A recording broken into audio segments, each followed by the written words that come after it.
टुनटुनी ससुराल में बहुत से सपने सजा कर आई थी। सोचा था बंटी की नौकरी है, अच्छा घर है, जो तंगी मायके में देखी है वो ससुराल में नहीं मिलेगी। छोटा परिवार है, बंटी की 2 बहनें और माँ है, पिताजी थे नहीं। ससुराल में राज करूंगी। कुछ दिन बहुत अच्छे बीते, मगर एक दिन पता चला कि बंटी की नौकरी छूट गई। सारे सपने हवा हो गए। अब हम क्या करें बंटी, कहाँ से खर्चा चलेगा? अभी तुम्हारी 2 जवान बहनें भी कुंवारी हैं, उनकी भी शादी करनी पड़ेगी। कैसे होगा सब? क्या करूं टुनटुनी, कंपनी घाटे में चल रही थी इसलिए बंद हो गई, पर तुम चिंता मत करो, सब ठीक हो जाएगा।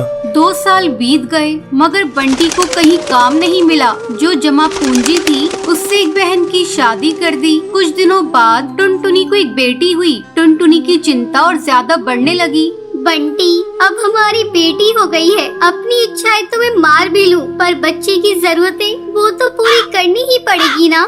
जानता हूँ, कोशिश कर तो रहा हूँ। और 1 साल बाद टुनटुनी ने एक और बेटी को जन्म दिया। बंटी की माँ बोली, बंटी, तेरी एक बहन की शादी तो हो गई, मगर बेटा अभी दूसरी भी है, उसका क्या होगा? माँ, ये घोंसला बेच देते हैं, कुछ दिन किराए पर रह लेंगे। मैं क्या करूँ, दिन रात कोशिश में लगा रहता हूँ, पर कहीं काम मिल ही नहीं रहा। बंटी, बहनों के लिए आप मकान बेच रहे हो, हमारी भी 2 बेटियां हो गई है, उनके लिए क्या बेचोगे? टुनटुनी, मैं पढ़ा लिखा हूँ, तुम क्या सोचती हो कि मैं अब ठेला लगाऊंगा? ये मुझसे नहीं होगा। टुनटुनी रोने लगी और बोली,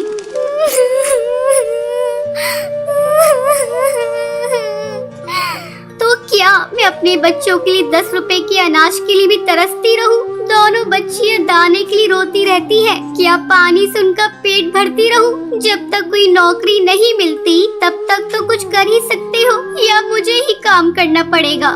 नहीं, हमारे घर की बहू बेटी बाहर काम नहीं करती। टुनटुनी बहुत दुखी रहने लगी। कुछ समय बाद घर बेचकर दूसरी बहन की शादी भी हो गई। अब तो रोज ही बंटी और टुनटुनी के बीच में लड़ाई रहने लगी। एक दिन बेरोजगारी से तंग आकर बंटी ने आत्महत्या कर ली। टुनटुनी के सारे सपने टूट गए।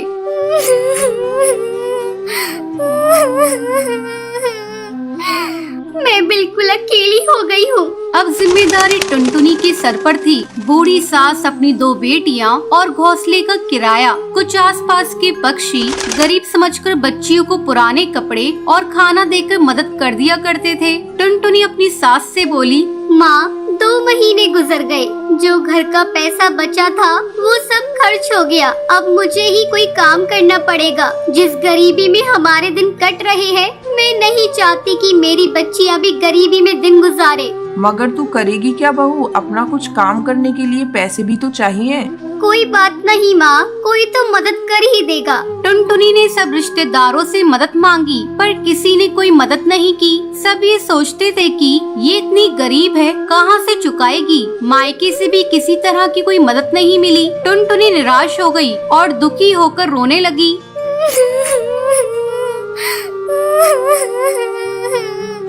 मैं अपने बच्चों को भूखा नहीं मरने दूंगी, कुछ ना कुछ करूंगी, पर इतने पैसों में क्या काम करूं? एक दिन उसे उसके ही जंगल का एक चिड़ा गोलू मिला। वो टुनटुनी की शादी से पहले टुनटुनी को बहुत पसंद करता था, लेकिन उससे कभी कुछ कह नहीं पाया था। अरे टुनटुनी, कैसी हो तुम? और यहाँ कैसे? और ये क्या हाल बना रखा है तुमने अपना? गोलू, मैं ठीक हूँ, यहाँ पास में ही मैं किराए पर रहती हूँ। मगर पति तो नौकरी करते थे, फिर किराए पर कैसे?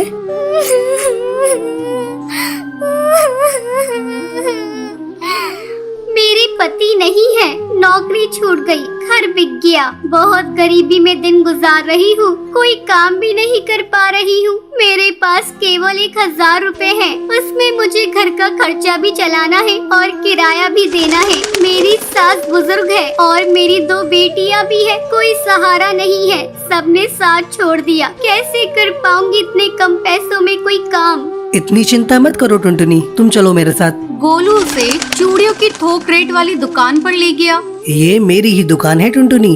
फ्री में देकर तुम्हारे आत्मसम्मान को ठेस नहीं पहुंचाना चाहता, इसलिए ये 1000 रुपए की चूड़ियां दे रहा हूँ। बाजार में इनकी कीमत बहुत ज्यादा है, पर मैं तुम्हें ये आधे रेट में दे रहा हूँ। लेकिन तुम इन्हें 20 रुपए दर्जन बेचना। ये बहुत सुंदर चूड़ियां हैं, पहले कम बेचना और जैसे ही मुनाफा दिखाई दे 30 रुपए दर्जन बेचना। टुनटुनी बहुत खुश हुई। उसकी सारी परेशानी का हल जो उसे मिल गया था, वो चूड़ियाँ बेचने लगी। चूड़ी ले लो, चूड़ी रंग बिरंगी चूड़ी ले लो, सुहागों वाली चूड़ी ले लो। वो डाल डाल जाकर चूड़ियाँ बेचती और बीच बीच में आकर अपनी बेटियों को भी देख लेती। आसपास के पक्षी उसे गरीब समझकर मोल भाव भी नहीं करते। सबको उसकी चूड़ियाँ पसंद आने लगी और उसकी खूब बिक्री होने लगी। चूड़ियाँ तो टुनटुनी के पास ही सुंदर होती हैं, उसी से खरीदेंगे। तीज त्योहार पर और शादियों में चूड़ी पहनाने के लिए उसे ही बुलाया जाता था, जिसमें उसकी कमाई अच्छी हो जाती थी। इस तरह 1 साल गुजर गया। टुनटुनी के अच्छे दिन आने लगे। टुनटुनी गोलू से बोली, गोलू, तुम्हारा बहुत बहुत धन्यवाद। तुम्हारी वजह से मैं आज अपनी गृहस्थी चला रही हूँ, नहीं तो भूखे मरने की नौबत आ गई थी। ये तो तुम्हारी मेहनत है टुनटुनी, मैंने कुछ नहीं किया। जितनी मेहनत करोगी उतना ही अच्छा फल मिलेगा। इसलिए कहते हैं मेहनत करने वालों की कभी हार नहीं होती। बंटी कबूतर की बीवी टुनटुनी की हाइट काफी छोटी थी। वो इतनी नाटी थी, जंगल के पक्षी उसका कई बार मजाक बनाते थे। टुनटुनी, तेरे लिए तो मुझे किचन में टेबल रखना पड़ेगा। माँ जी, इतनी भी नाटी नहीं हूँ मैं। और हाँ, हील्स पहनकर तो आपकी जितनी आ जाती हूँ। अरे, तेरे पापा ने महंगी मोटर का लालच दे दिया, वरना तो मेरे बेटे के लिए ये लंबी लंबी चिड़ियों की लाइनें लगी थी। क्या बताऊं तुझे, कटरीना फेल थी उनके सामने। पर माँ जी, आपका बेटा भी कौन सा हाइट में अभिषेक बच्चन है जो कटरीना मिल जाती। वैसे भी मेरी और इनकी जोड़ी तो राम सीता की जोड़ी है, राम सीता की। एक दिन सभी खाना खा रहे होते हैं। माँ, दाल बहुत अच्छी बनी है, जरा और देना। रुको जी, मैं लेकर आती हूँ, किचन में है। वैसे भी मैं खड़ी ही हूँ। ये सुनकर सास हंसने लगती है। तुम खड़ी हो या बैठी, एक ही बात है। बस कीजिए जी, अभी हील्स नहीं पहनी है मैंने। वैसे भी हील्स पहनती हूँ तो आपके बराबर लगती हूँ। एक दिन टुनटुनी सब्जी लेने बाहर निकलती है तो पड़ोसन कहती है, देखो देखो कितनी नाटी है। रंग तो दिखने में ठीक ठाक था, हाइट भी ठीक ठाक थी, फिर क्या जरूरत थी ऐसी नाटी बहू लाने की। दहेज बहन, दहेज। अंधे हो गए थे पैसों के पीछे, अब करे जग हंसाई।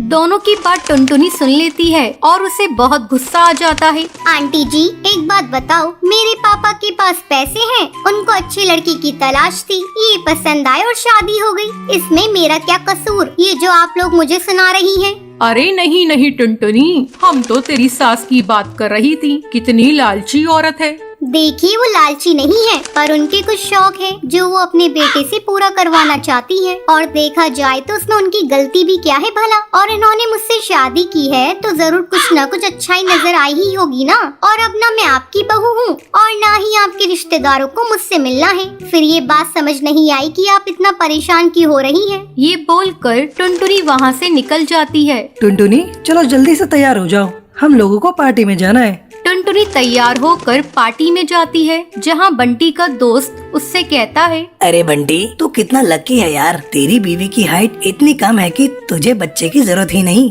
भाभी बच्चे ऐसी हैं। और बंटी, अगर मेरी बीवी की हाइट इतनी कम हो तो मैं घर से बाहर निकलूं ही नहीं। कहीं फुदक के कहीं चली गई तो लेने के देने पड़ जाएंगे। सभी टुनटुनी पर हंसने लगते हैं। तभी पार्टी की जगह पर आग लग जाती है। अरे भागो यहाँ से, जल्दी भागो।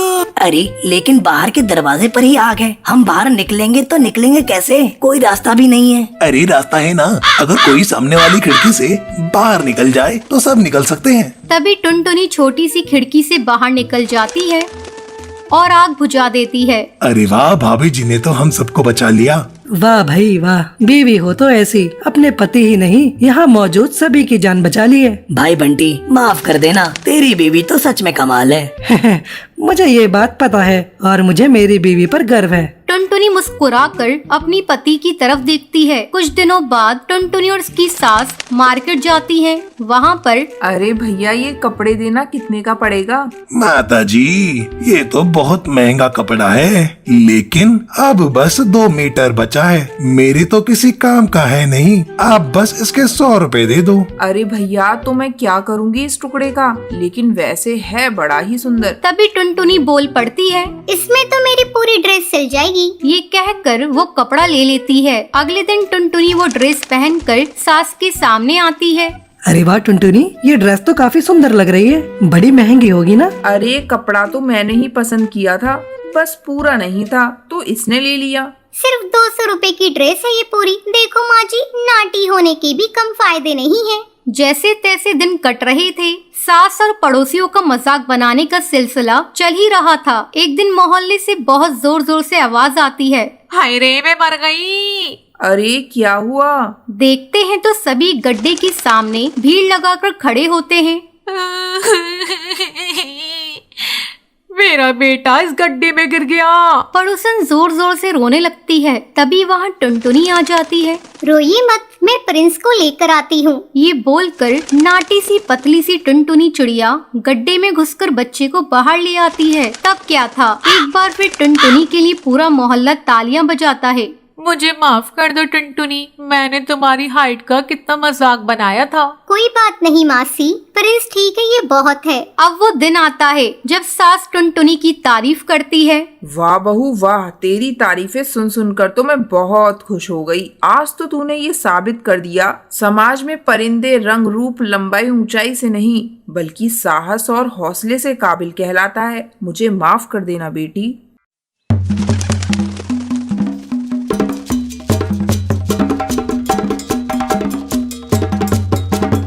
बहुत समय पहले की बात है। चंपकवन जंगल में भूरी नाम की चिड़िया रहा करती थी। उसके माँ बाप उससे बहुत नफरत किया करते थे क्योंकि वो काली थी। एक सुबह, भूरी, तू मेरे सामने सुबह सुबह मत आया कर, बिल्कुल चुड़ैल लगती है। कम वक्त पूरा दिन मेरा खराब कर देती है। माँ, मुझे जोरों की भूख लगी है, इसलिए मैं किचन में आई हूँ। चल भाग यहाँ से अपने घोंसले में। जिस खाने पर तेरी नजर जाएगी वो सब राख हो जाएगा। जब सभी लोग खा लेंगे तब मैं तुझे बुला लूंगी। माँ तो मुझे इतना डांटती रहती हो और पिंकी को तो बहुत प्यार करती हो। खबरदार, जो तूने पिंकी से अपनी बराबरी की तो उसका रंग देख, गुलाब जैसा गुलाबी है और तू तो बिल्कुल कोयले जैसी काली है। तुझे देखते ही मुझे उल्टियाँ आने लगती हैं।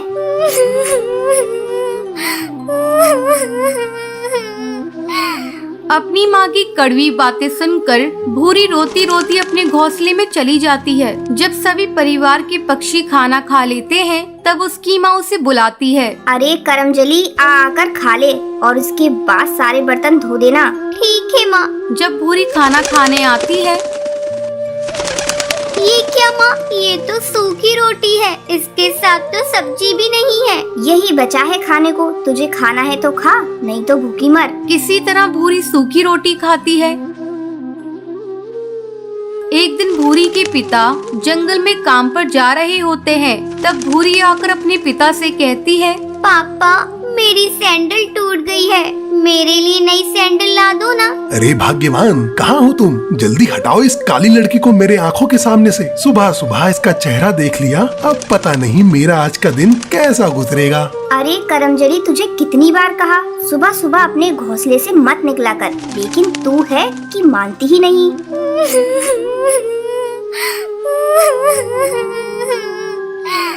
मैं इतनी बुरी हूँ तो मैं ये घर छोड़कर चली जा रही हूँ। हाँ हाँ, चली जा, तेरे चले जाने से यहाँ किसी को फर्क नहीं पड़ेगा। कम से कम तुझसे पीछा तो छूट जाएगा। माँ, मैं भी तुम्हारी बेटी हूँ, तुम इस तरह मेरे साथ क्यों बर्ताव कर रही हो? देखना, एक दिन तुम्हें इसी बेटी पर गर्व होगा। इतना कहकर भूरी घर छोड़कर चली जाती है। भूरी भटकती भटकती पास के एक जंगल में पहुंचती है। धूप के कारण उसके नंगे पैर में छाले पड़ जाते हैं।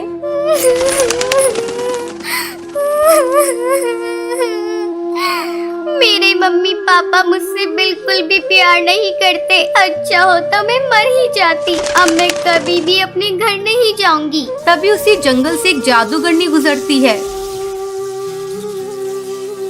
जब वो भूरी को जंगल में अकेली देखती है तो वो उससे पूछती है, बेटी, तुम इस घने जंगल में बैठी क्यों रो रही हो? मुझे बताओ तुम्हें क्या तकलीफ है, शायद मैं तुम्हारी मदद कर सकूं।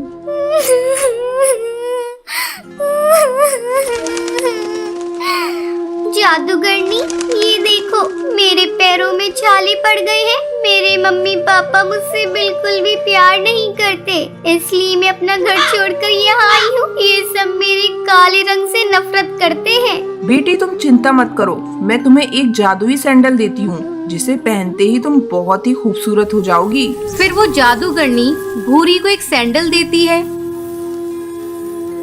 बेटी ये सैंडल इसे पहन लो और अपने घर वापस चली जाओ। जैसे ही भूरी सैंडल को पहनती है वो खूबसूरत हो जाती है। फिर वो अपने घर आती है। घर आने के बाद, अरे तुम कौन हो? किससे मिलना है तुम्हें? माँ, तुमने मुझे पहचाना नहीं? मैं भूरी हूँ। तू झूठ बोल रही है, तू तो भूरी हो ही नहीं सकती। भूरी तो बहुत काली है। माँ, ये देखो मेरी जादुई सैंडल मुझे एक जादूगरनी ने दी है। इसे पहनकर मैं सुंदर हो गई। फिर भूरी खुशी खुशी रहने लगती है।